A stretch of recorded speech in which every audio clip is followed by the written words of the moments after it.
Hello दोस्तों, कैसे हैं आप सब। तो आप लोगों को हमारी तरफ से ईद मुबारक। तो दोस्तों, आप लोगों ने सवैया खा लिया, मज़ा उड़ा लिया, कैसे हैं आप सब।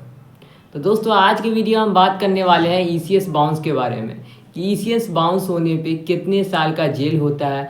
और अगर मान लीजिए कोई आदमी ईसीएस बाउंस करता है और उस पर कोई केस हो जाता है तो उसको बचना कैसे है। और क्या ईसीएस बाउंस हो तो क्या उसको बंद करवा लेना चाहिए या नहीं बंद करवाना चाहिए। अगर बंद करवा लेते हैं तो क्या होता है, ये अच्छा फैसला होता है या नहीं होता है, इसी के बारे में इस वीडियो में बात करेंगे। तो पूरा वीडियो आप एंड तक देखिए, थोड़ा सा भी स्किप नहीं करिए। अगर थोड़ा सा भी स्किप करते हैं तो जो भी लोन रिलेटेड जानकारी है वो आपको नहीं मिल पाएगा।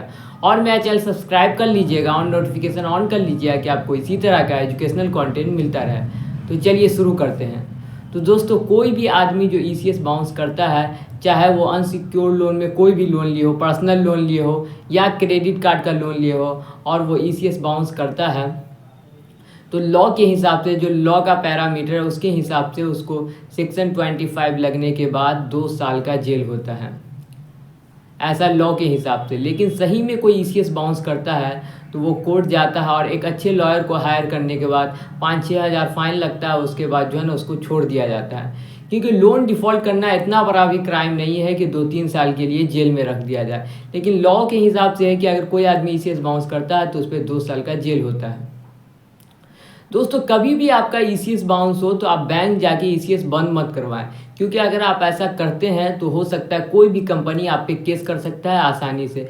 आप जो है, अगर आपके पास पैसा नहीं है तो आप उसको ऐसे ही छोड़ दें, 1-2 साल तक छोड़ दीजिए या 5-6 महीना तक छोड़ दीजिए, वो बैंक अकाउंट ऑटोमेटिक बंद हो जाएगा। उसके बाद आप दूसरे अकाउंट खुलवा लीजिए, दूसरे बैंक में अकाउंट खुलवा लीजिए, उसको वैसे ही छोड़ दीजिए, वो ऑटोमेटिक बंद हो जाए। लेकिन अगर आप बंद करवाते हैं तो आपके ऊपर केस हो सकता है, कोई भी कंपनी केस कर सकता है। तो कभी भी ईसीएस ऑन है तो उसको आप खुद नहीं बंद करवाइए, वो ऑटोमेटिक बंद हो जाएगा। आप उसको ऐसे ही छोड़ दीजिएगा तो कुछ दिन बाद बैंक खुद बंद कर देता है, जब कोई आदमी उसमें पैसा वैसा नहीं डालता है तो अगर आपके साथ ऐसा है, आपके पास पैसा नहीं है तो खुद ब खुद बैंक बंद कर दिया तब कोई दिक्कत नहीं है।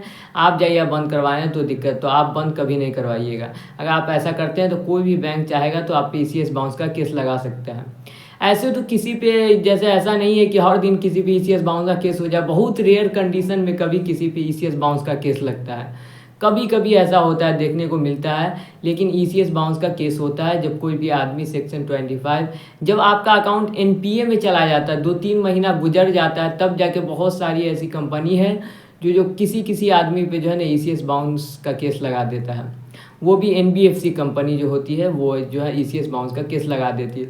और बैंक भी हो सकता है कभी कभी जो है, जब जो बहुत ज़्यादा किसी आदमी परेशान हो जाती है तब जाके जो है ना वो ईसीएस बाउंस का केस लगाती है। ऐसे नहीं कि हर दिन कभी उस पर ईसीएस बाउंस का इस टाइप का नहीं होता, बहुत कम रेयर कंडीशन में बहुत किसी भी ईसीएस बाउंस का केस लगता है। तो जब भी आप पे ईसीएस बाउंस का केस लगे तो ऐसा कोई डरने उड़ने वाली बात नहीं है। कोर्ट जाया जाता है, एक अच्छे लॉयर को हायर करने के बाद 5-6 हज़ार लगेगा फाइन, उसके बाद जो है ना आप छूट जाइए। आपको कोई भी जेल उल नहीं होगा 2-3 साल के लिए। और कोई भी इस तरह का जो बार बार नोटिस आता रहता है, आपको डराने का कोशिश किया जाता है व्हाट्सएप पे कि आप ईसीएस बाउंस हो जाएगा तो आपको हमेशा के लिए जेल हो जाएगा 3-4 साल के लिए, तो दोस्तों ऐसा नहीं, लॉ के हिसाब से भी 2 साल का जेल है। और आपको कोई भी कंपनी डराए कि आपको 7 साल के लिए जेल हो जाएगा, 8 साल के लिए जेल हो जाएगा, तो ऐसा नहीं है। ईसीएस बाउंस होने पे 2 साल का जेल होता है। और ऐसे तो अगर आप ईसीएस बाउंस कभी लग गया, अगर मान लीजिए ऐसा कभी हुआ, ऐसा हो ना, मैं तो यही चाहूँगा ऐसा होना, लेकिन कभी अगर लग गया तो अच्छे लॉयर को आप हायर करिए, उसके बाद जो है आप बाहर निकल जाइएगा। तो दोस्तों, ये सब बातें आपको समझ में आ गई तो मेरा चैनल सब्सक्राइब कर दीजिए, ऑन नोटिफिकेशन ऑन कर लीजिए कि आपको इसी तरह का एजुकेशनल कंटेंट आगे चल के भी मिलता रहे। तो बाय दोस्तों।